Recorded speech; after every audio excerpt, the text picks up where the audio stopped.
있습니다, 여러분.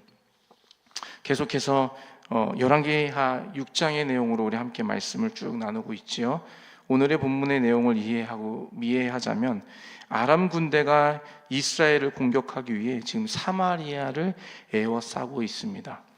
이 일로 인해서 지금 사마리아의 성 안에 있는 사람들이 외부와 단절되고, 그 외부와 단절됨으로 인하여서 그 성 안에 이제 먹을 것이 떨어지게 됩니다. 그로 인하여서 성 안이 큰 혼란을 겪게 되고 있는 것이죠.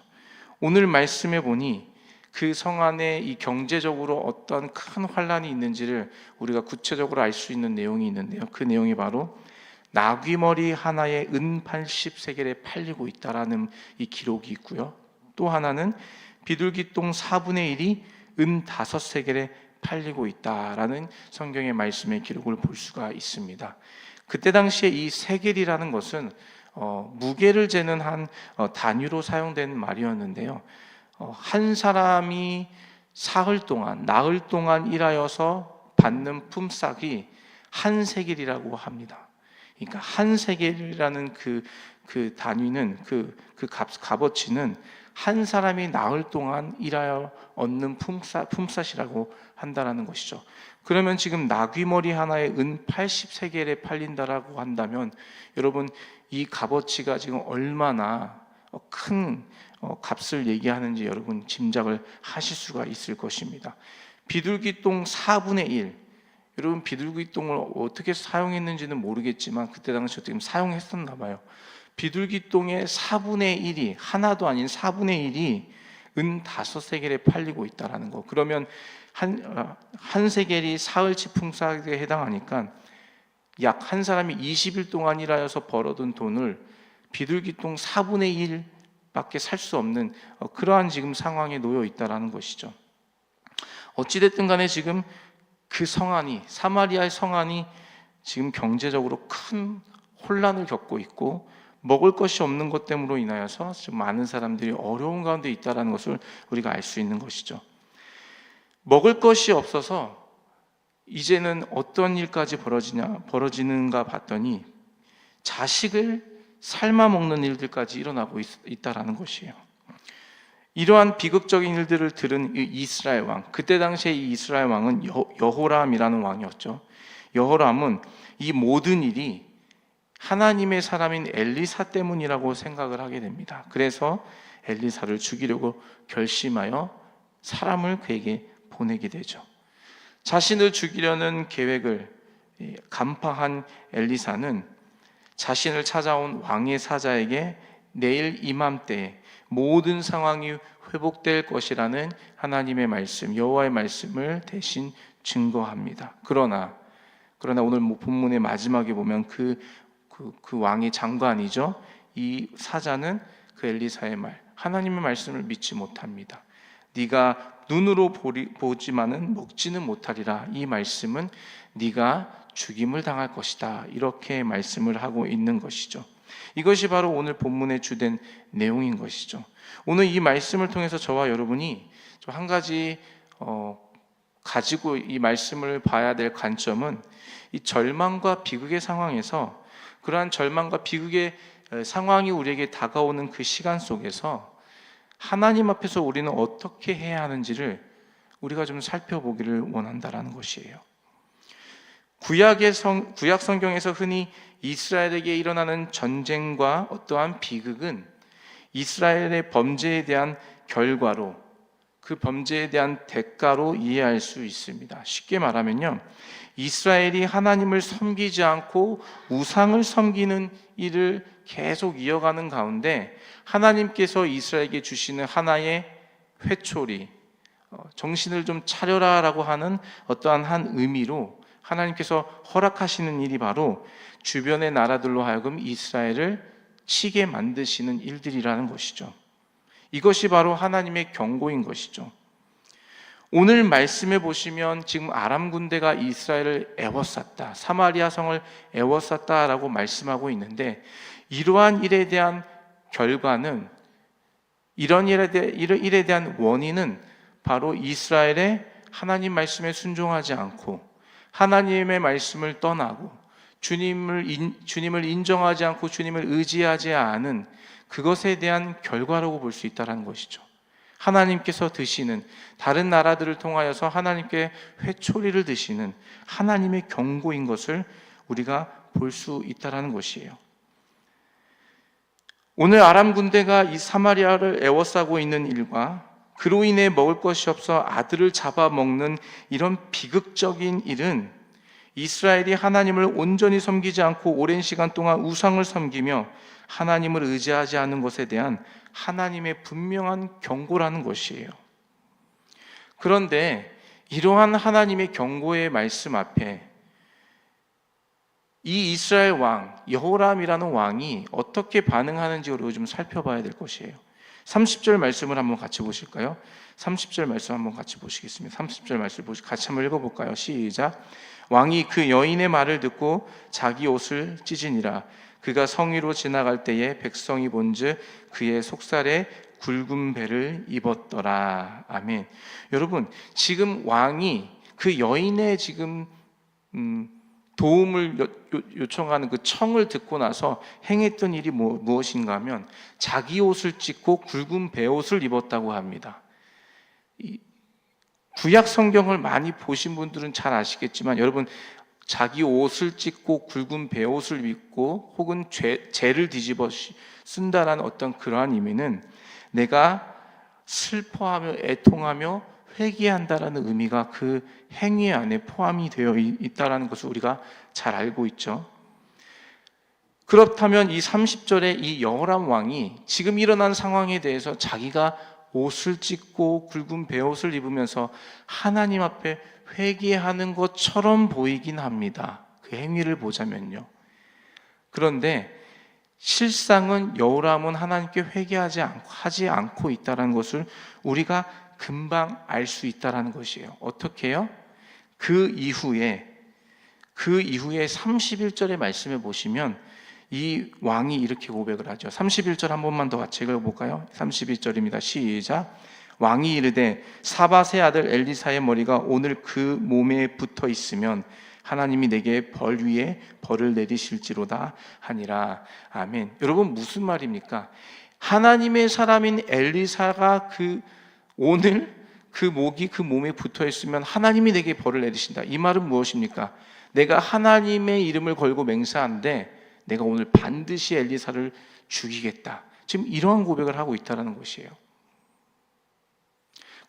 자기 옷을 찢고 굵은 베옷을 입고는 있지만 하나님의 사람인 엘리사를 죽여야 된다. 이 모든 일이, 이러한 일들, 지금 우리나라가 겪고 있는 어려움과 비극적인 일, 먹을 것이 없어서 자녀를 잡아먹어야 되는 이러한 비극적인 상황이 일어나게 된 원인은 누구 때문이냐? 바로 하나님의 사람 엘리사 때문이라는 그 표현을 지금 하고 있다는 것이에요. 책임을 지금 엘리사에게 전가하고 있는 모습을 우리가 볼 수 있다는 것이죠. 그렇다고 한다면 지금 왕이 자기 옷을 찢고 베옷을 입고 있다는 이 모습은 여러분, 진정한 회개를 주님께 올려드리고 있다라고 우리가 볼 수 있는 것인가요? 그럴 수 없다라는 것이에요. 그 행위는, 그 모습은 마치 하나님 앞에 회개하는 것처럼 하나님, 나의 죄를 고백하고 내 죄에 대해 슬퍼하며 애통하며 하나님께 눈물로 회개하는 것처럼 보이지만 그 마음의 중심은 다르다라는 것이에요. 이 모든 일의 책임이 내게 있는 것이 아니라 하나님의 사람인 엘리사 때문에 이러한 일이 일어나고 있다라고 자신을 돌아보지 못하고 모든 문제의 책임을 남에게 돌리고 있는 여호람 왕의 모습을 볼 수 있다는 것입니다. 여기서 우리는 한 가지 중요한 주님께서 우리에게 주시는 교훈의 말씀을 받을 수가 있어요. 그것이 무엇이냐? 상황의 환경을 통하여서 주님께서 우리에게 어떤 메시지를 주실 때에 우리는 그때에 이 일에 대한 원인이 누구 때문이냐라고 생각할 때에 이것이 저 사람 때문이다, 누구 때문이다, 다른 사람 어떤 사람 때문이다라고 우리는 손가락질하지만 가장 중요한 것은 우리 자신을 돌아봐야 한다는 것이에요. 나 때문이다. 내가 주님을 온전히 의지하지 못하였기 때문이다라는 자기를 돌아보는 자기 성찰이 필요하다라는 것이에요. 주의 말씀을 받다 보면 이런 경우가 있는 것 같아요. 이 말씀은 좀 저 김 집사가 들어야 되는데, 이 말씀은 좀 이 권사가 들어야 되는데, 어떤 이러한 마음이 들 때가 있지 않습니까? 저는 그랬어요. 저는 그런 적이 있어요. 이 말씀 좀 누가 들어야 되는데, 좀 그 사람이 듣고 좀 깨달아야 되는데, 우리는 항상 어떤 일에 대한 하나님 말씀이 임했음에도 불구하고 그 말씀을 내게 주시는 나에게 적용하기보다는 다른 사람이 들어야 돼. 이건 다른 사람에게 필요한 말씀이야 라고 하면서 모든 책임을 다른 사람에게 전가하고 있을 때가 있다라는 것이에요.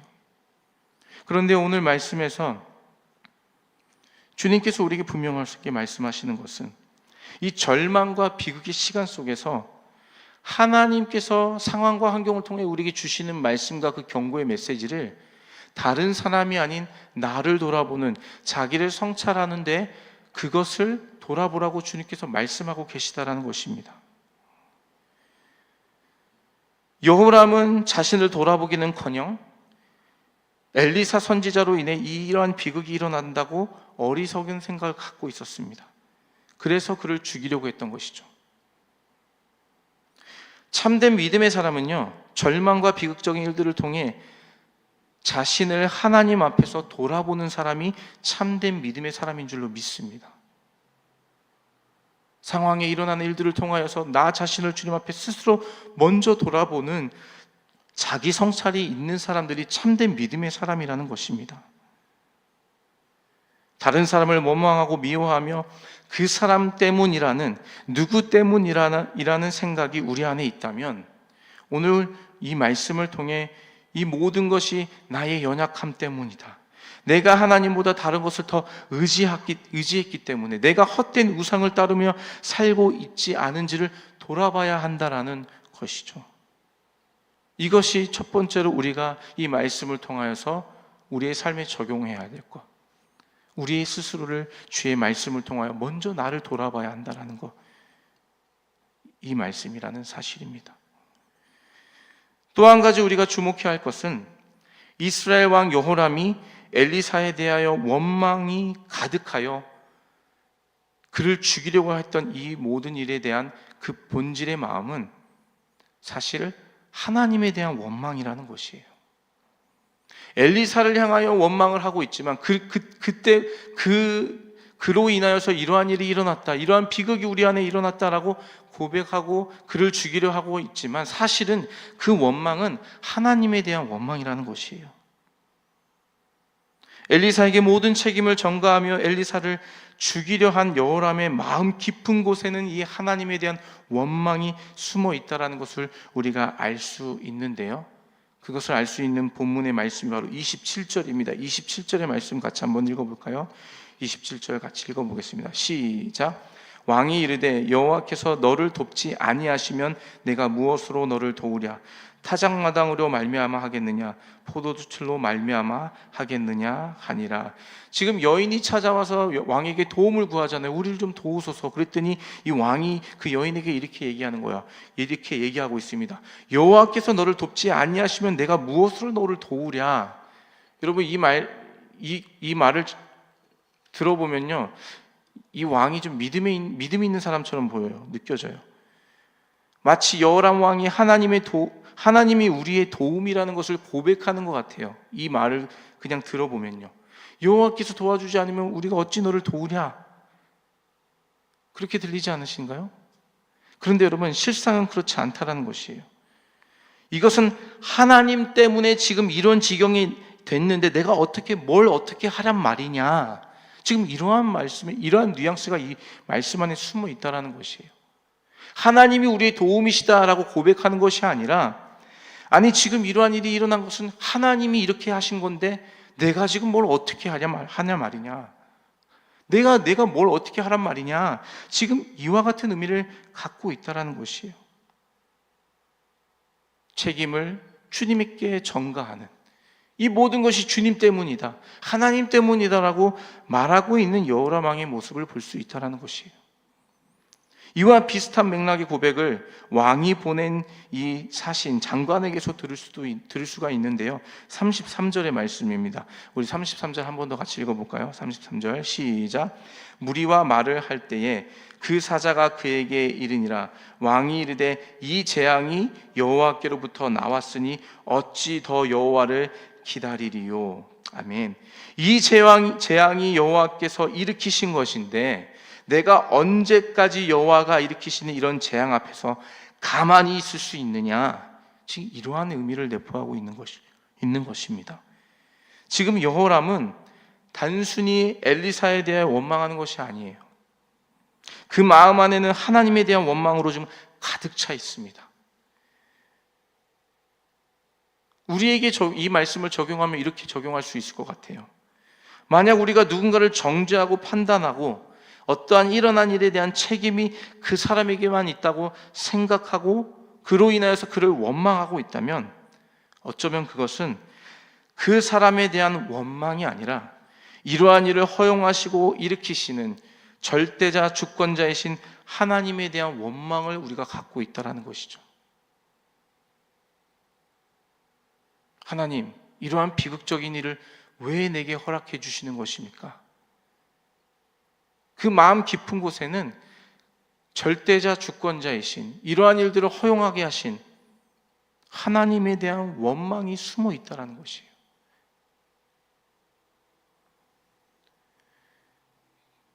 오늘 이 본문의 말씀을 통해서 주님께서 우리에게 분명하게 말씀하고 계십니다. 어떠한 상황과 환경의 어려움을 통하여서 주님께서 우리에게 경고의 메시지를 주고 계실 때 그때 우리는 그 메시지를 다른 사람을 정죄하고 판단하는 도구로 혹은 다른 사람에게 책임을 전가하는 도구로 그걸 사용하면 안 된다는 것이에요. 그 하나님의 경고의 말씀을 나에게 적용하는 걸로, 나를 돌아보는 도구로, 내가 과연 하나님 앞에서 진실하게 주님을 의지하며 주님을 섬기며 주의 말씀을 따라 살아가고 있는지를 돌아보는 도구로 사용해야 된다는 것이에요. 그렇지 않으면 다른 사람에 대한 원망, 그것이 하나님에 대한 원망으로 하나님의 주권을 인정하지 않는 하나님께 범죄를 행하는 그와 같은 모습으로 주님께 나아가고 있다는 사실을 우리가 기억해야 한다는 것입니다. 절망의 시간과 비극 앞에서 우리는 안타까운 마음으로 주님 왜 이러한 일들이 우리에게 허용되는 것입니까? 우리는 퀘션을 주님께 드립니다.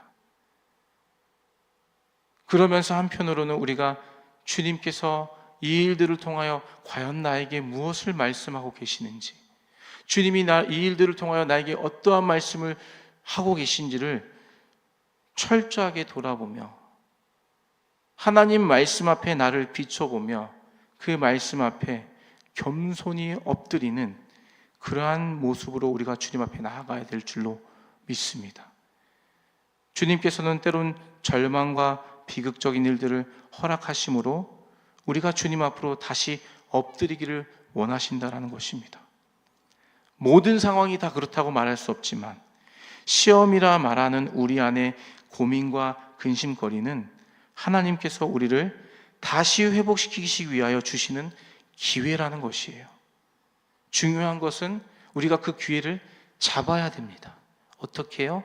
그 말씀 앞에 나를 다시 한번 돌아봄으로 인하여서 하나님 앞에서 나를 객관적으로 돌아볼 수 있는 그 기회를 잡고 다시금 하나님 앞에 겸손하게 엎드림으로 인하여서 주님께 나아갈 때에 그때 비로소 주님께서는 우리를 온전하게 회복시켜 주신다라는 것입니다. 이것이 바로 주님을 믿는 믿음이 있다라고 하는 사람들의 참된 모습, 절망과 비극과 위기 속에서의 참된 모습이라는 것이에요. 혹여나 우리 마음에 다른 누군가를 원망하고 있다면 그것이 하나님에 대한 원망일 수 있다는 사실 앞에 우리 스스로를 돌아봐야 된다는 것이에요. 모든 것은 주님의 주권 안에 있습니다. 그것이 우리에게 선한 일이든 우리가 지금 감당하기 어려운 일이든 간에 이 모든 것은 하나님의 선하신 주권 아래에 있다라는 것이에요. 그렇다면 이러한 시간을 허락하신 이도 하나님이시라는 것을 우리가 믿는다면 이 일로 인하여 다른 누군가를 원망하기보다는, 다른 누군가를 판단하고 정죄하기보다는, 우리 입에 다른 사람에 대한 독설을 내뱉기보다는 이 일들을 통하여서 나를 철저히 돌아보며 하나님 앞에 엎드리는 시간으로 삼아야 한다라는 것입니다. 주님께서 저와 여러분에게 오늘 귀한 말씀을 허락해 주셨습니다. 이 말씀 저와 여러분 마음의 신비에 새기시며 절망과 비극 앞에서 다른 사람을 판단하고 정죄하는 것이 아니라 나를 돌아보며 철저하게 내 자기 옷을 찢고 굵은 베옷을 입고 죄를 뒤집었으므로 하나님 앞에 엎드림으로 겸손하게 주님의 은혜를 구하는 자의 모습으로 나아가셔서 우리를 회복하시기 위하여 주시는 그 하나님의 기회를 잡아 누리시고 그로 인하여서 우리의 삶의 영적인 회복, 삶의 회복을 경험하시는 저와 여러분 되시기를 주님의 이름으로 축복합니다.